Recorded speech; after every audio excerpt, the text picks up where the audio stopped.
안녕하세요. 김선민입니다. 오늘 배울 것은 바로 학습 문답셀의 1에서부터 3문까지를 공부하도록 하겠습니다. 많은 분들이 학습 세례라고 한다면 되게 많이 지루하게 여기거나 아니면 일평생 한 번밖에 안 볼 신앙 고백이나 교리서로 여겨질 수도 있을 것 같습니다. 이 책을 언제 지어볼까요? 우리 성도님들께서 일평생 거의 한 번, 두 번 정도 지어보는 걸로 알고 있습니다. 그리고 어딘가 쭉 짱박혀 두시거나 쓰레기통에 버리게 되는 경우가 많죠. 왜요? 별 가치없게 여겨지기 때문입니다. 그렇지만 학습문답은 우리 신앙에서 매우 중요한 내용을 가지고 있습니다. 그래서 학습문답 여기 쭉 펴서 내용을 보면 머리말을 보면 학습 세례 일교가 신앙인의 기본 생활의 가장 기본적이며 핵심적인 사안이라고 얘기합니다. 그만큼 우리 신앙의 아주 기본적이며 기초적이며 아주 중요한 내용을 이 짧은 책에 뿌리 박아 두었다라고 할 수 있습니다. 이 책을 보면 한번 쫙 보십시오. 어떤 느낌이 드나요? 그래, 이 머리말과 같이 기본적이며 기초적인 내용을 담고 있다는 생각이 듭니까? 아니에요. 디자인이 더 구려요. 디자인이 솔직히 마음에 들진 않아요. 그렇지만 무엇을 인증하죠? 교단 마크를 인증하고 있습니다.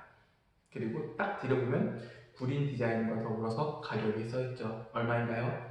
바로 1,000원입니다. 요즘 1,000원 갖다가 뭐 사먹기도 힘듭니다.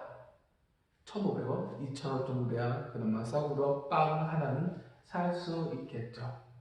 그보다 더 싼 것이 바로 학습 문답집입니다. 그러니까 하나씩 집에서 소지하고 매일같이 읽으셔야 될 것 같습니다. 그럼에도 불구하고 학습 문답 이것에 대해서 별로 중요하게 생각하지 않는 분들이 정말 많습니다. 그래서 이 학습 문답에 앞서서 하나 물어봐야 될 것이 있겠죠. 바로 교리란 무엇인가 입니다. 학습 문답은 교리를 묶어서 기독교의 가장 핵심적인 교리를 묶어놓은 책입니다. 요약 쏙쏙쏙쏙쏙쏙 빼어놓은 것이 바로 학습 문답에 담겨져 있는 것이죠. 그렇다고 우리는 질문을 해야 되겠죠. 교리란 무엇일까요?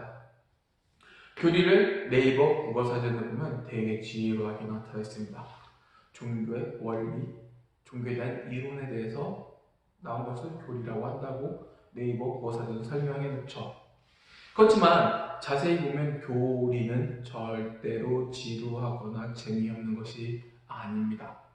예전 솔직히 저는 교회 다닐 때 되게 교리는 필요 없다. 그거 되게 많이 들었었거든요. 또 이런 분들께서 교리 재미없고 지루하다라고 가르치는 분들도 계셨습니다. 그런데 교리를 자세히 읽고 교리를 진짜 제대로 이해한다면 교리는 절대로 재미없거나 지루한 것이 아닙니다. 교리의 역사를 먼저 살펴보면 대강 보면 그래요. 이 신앙 고백 하나로 목숨을 잃은 사람들이 정말 많습니다. 그리고 이 신앙 고백으로 살아간 사람들도 정말 많습니다. 그들은 강했고 그들은 힘이 있었습니다. 그들은 담대했고 그들은 이것으로 살아갔습니다. 그렇죠. 우리에게 교리는 되게 재미없고 지루한 책으로 지루한 내용으로 다가오게 되는 것이죠. 좀 마음이 쓰립니다. 그렇죠? 교리를 자세히 설명하면 이렇게 설명하면 좋을 것 같아요. 바로 저는 이렇게 설명합니다. 사랑의 매뉴얼입니다. 우리 사랑하는 하나님께서 자신에 대해서 계시한 것을 쏙쏙 뽑아서 요약해 두었습니다. 하나님께서 선민이는 이거다, 교회는 이거다, 종말에는 너희들이 이렇게 된다, 나는 이렇게 용어받게 된다 라는 것을 쏙쏙 뽑아서 놓은 것입니다. 그렇기 때문에 우리의 교리는 나를 사랑하시는 하나님에 대해서 또는 내가 사랑하는 하나님에 대해서 담겨져 있는 것입니다. 그래서 예전에 제가 이렇게 설명한 적도 있어요. 교리서를 자세히 보면 이거예요. 제가 만약 어떠한 이성이 되게 좋아해요. 나 저 여성 너무 좋아해. 너무 사랑스러워. 라고 했을 때 제가 처음 가자마자 사랑합니다. 나는 결혼해 주십시오. 라고 할 수 없잖아요. 뭐부터 해야 되겠죠? 그 이성이 어떤 사람인지 아는 것부터 시작해야 됩니다.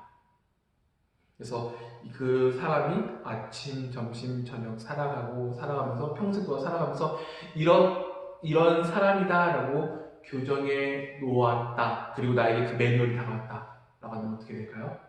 그 사람과의 관계가 더욱더 깊어지게 좋겠죠. 내가 저 사람이 좋아하는 건 난 알고 있어. 그러면 난 어떻게 반응하죠? 내가 사랑하는 일을 위해서 좋아하는 일을 합니다. 저 사람이 무엇을 싫어해? 라고 한다면 그 매뉴얼이 있다면 나는 어떻게 되는 겁니까? 나도 그 사람이 싫어하는 일을 하지 않습니다. 어떻게 해야 될까요? 관계가 더욱더 깊어지는 거죠. 그 상대와 상대가 서로 맞아가면서요. 기도 생활도 이거가 마찬가지예요.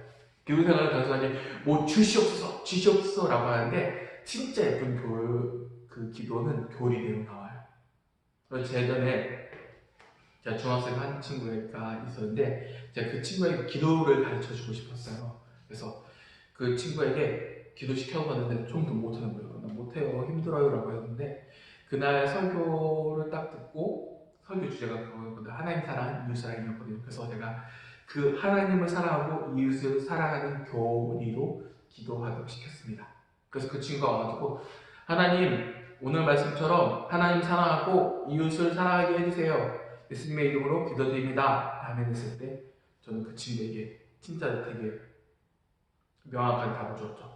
너는 세상에서 최고의 기도를 드렸다라는 그 답을 줬어요. 교리잖아요. 교리가 어떻게 돼요? 기도가 돼버리는 거예요.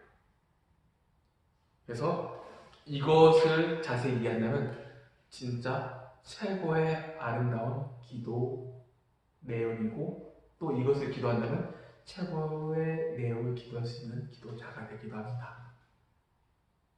왜 그렇죠? 기도를 받으시는 하나님과의 관계가 있기 때문이죠. 하나님 이런 분이십니다. 나는 이런 사람입니다. 하나님의 뜻은 이것이기 때문에 나 이렇게 맞춰가겠습니다. 어때요? 관계 속에서 이루어지잖아요. 더 명확히 얘기하면 신앙이라는 것이 되게 아름답고 기쁨이 흘러나오게 되는 것이 바로 교리를 기초로 삼겠습니다. 되게 멋있지 않나요? 아무튼 그러합니다. 그렇다면 이제 1번부터 3번까지를 공부하도록 하겠습니다. 제1장 학습 문답자의 자격과 사람의 목적. 그래서 제가 묻습니다. 학습은 누가 받을 수 있습니까? 라는 그런 질문합니다. 그럼 대답을 어떻게 해야 될까요? 교회 출석한 지 6개월 이상 되고 예수를 믿는 자로서 만 14세 이상이 되어야 됩니다. 라는 답을 내려야 합니다. 그렇다면 그 1번에서 1번, 2번, 3번은 어떠한 내용이 있을까요? 이걸 아시나요? 괜히 여기서 담아두지 않았을 거잖아요. 바로 이렇게 생각하면 좋겠습니다.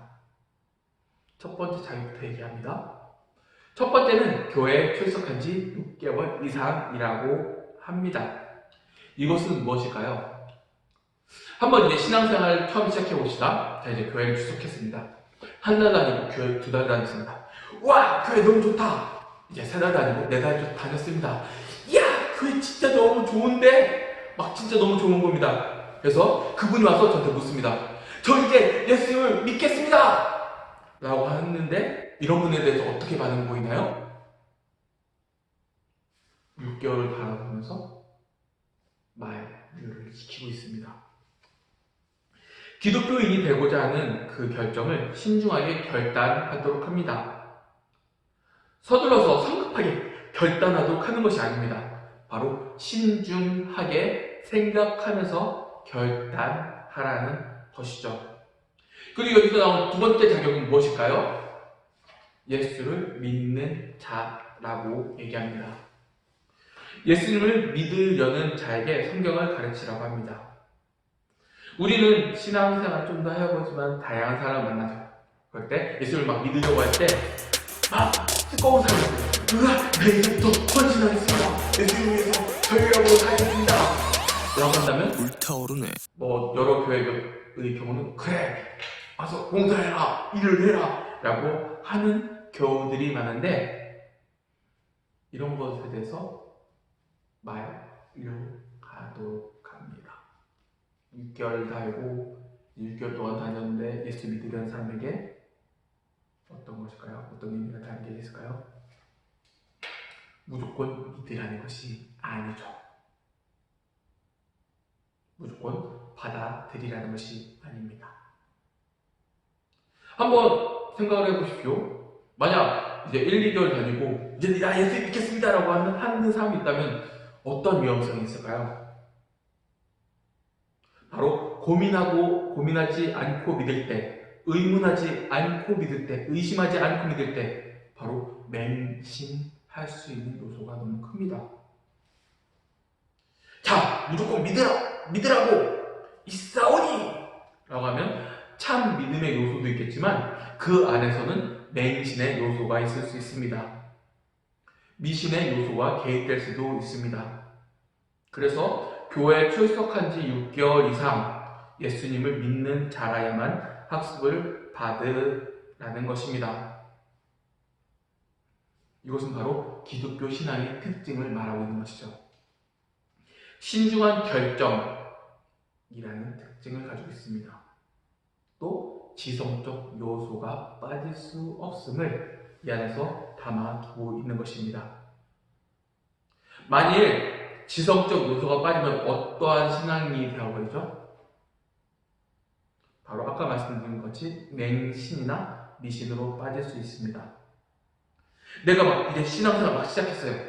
처음 말씀드린 너무 좋아요. 그때 그 뜨거운 신앙이 맹신인지 아니면 이단인지 아니면 이방 종교와 다를 것이 없는지 그때의 경계선이 되게 모호해질 때가 많습니다.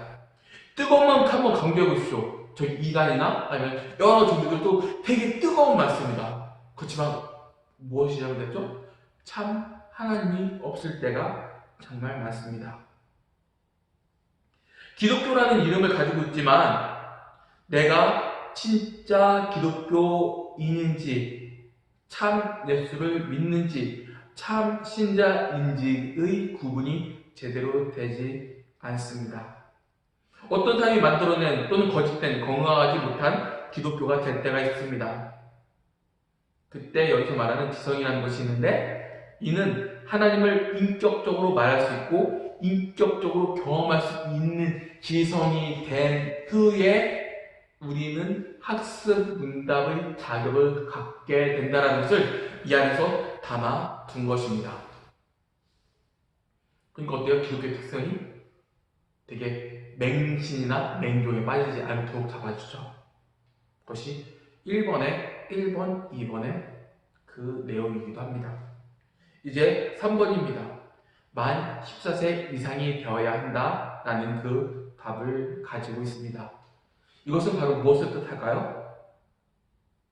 우리 나이로 중3, 고1이라고 해도 될 것 같은데 이때는 되게 뭔가 좀 더 생각을 할 수 있는 나이가 된다라고 판단을 했겠죠.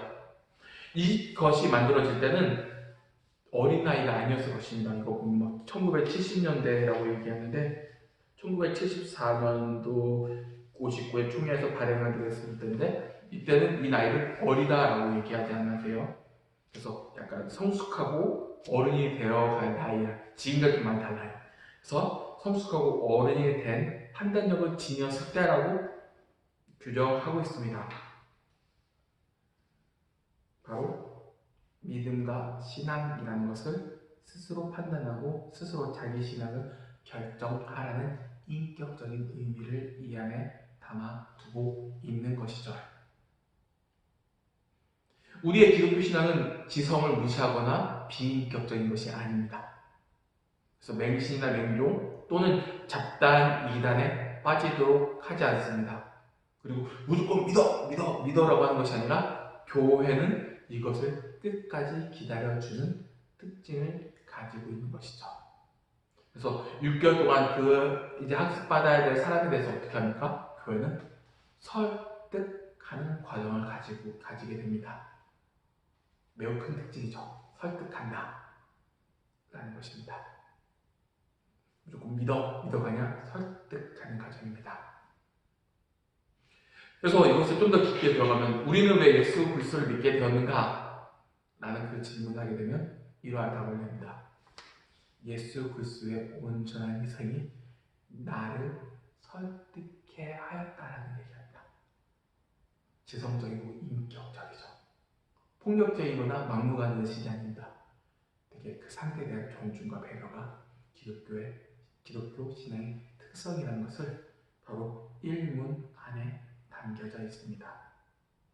그래서 학습답을 이제 처음부터 끝까지 다 배우면 이런 느낌이 듭니다. 되게 인격적이다. 되게 내 마음에 조금씩 설득해 나간다는 것을 우리는 아시게 될 것입니다. 너무 아름답지 않으세요? 그렇습니다. 이제 2번입니다. 2번. 사람의 제일 되는 목적은 무엇입니까? 라는 그 질문을 하게 됩니다. 그 답은 무엇이죠? 하나님을 영화롭게 하는 것과 영원토록 그를 즐거워하는 것입니다. 라는 그 답을 나옵니다. 이제 학습답의 자격을 말한 다음에 가지는 첫 가르침이라고 할 수 있습니다. 이때 학습, 난 이제 예수님 믿겠습니다! 라고 하는 사람에게 제일 먼저 가르치는 것은 무엇일까요? 바로 사람의 제일 되는 목적부터 가르칩니다. 학습을 받는다고 할 때는 무슨 조건이죠? 바로 예수님을 믿는 자라야만 받을 수 있습니다. 나는 기독교인이 되겠습니다. 예수님을 믿겠습니다. 라는 결단을 가진 사람만이 이 학습을 받을 수 있습니다. 그때 가르치는 첫 가르침은 바로 사람의 제일 되는 목적입니다. 이제 기독교인이 되겠다고 처음 온 사람이 예수 믿기 이전에는 그 삶의 제일 되는 목적은 무엇이었을까요? 이 2번의 질문에서 갈라집니다. 이것은 예수를 믿는 자라야만 학습의 자격이 주어지죠. 그렇다면 2번 질문에서 무엇이 갈려질까요? 바로 예수 믿기 전과 예수 믿은 후가 갈라지게 됩니다. 예수를 믿기 전에는 사람의 제일 되는 목적은 바로 나를 위해 사는 것이었습니다. 내가 나를 위해 살고 내가 나를 즐거워하는 것, 내가 하고 싶어 하는 일을 하는 것, 내가 원하는 것을 소유해서 즐겁고 내 맘대로, 내 야망대로 살아가는 것들을 예수 믿기 전의 삶이라고 할 수 있습니다. 이 사람이 예수 믿기 전에 사람의 제일 되는 목적은 바로 나를 기쁘게 하는 것이었습니다. 그렇게 살던 사람이 예수님을 믿으러 왔습니다. 그 사람에게 첫 번째로 가르치는 것은 무엇일까요? 바로 사람의 제일 되는 목적이 바뀌었음을 가르칩니다. 이것은 내가 나를 위해서 사는 것이 아니라 하나님을 영화롭기 위해서 산다는 것을 말합니다. 믿음이라는 것은 나의 욕망을 충족하고 내가 원하는 것을 드러내기 위해서 믿는 것이 아니라 더 이상 나를 즐거워하는 것으로 사는 것이 아니라 하나님을 영화롭게 하는 것을 목적으로 살아야 된다는 것을 언급합니다. 이것은 참으로 중요합니다.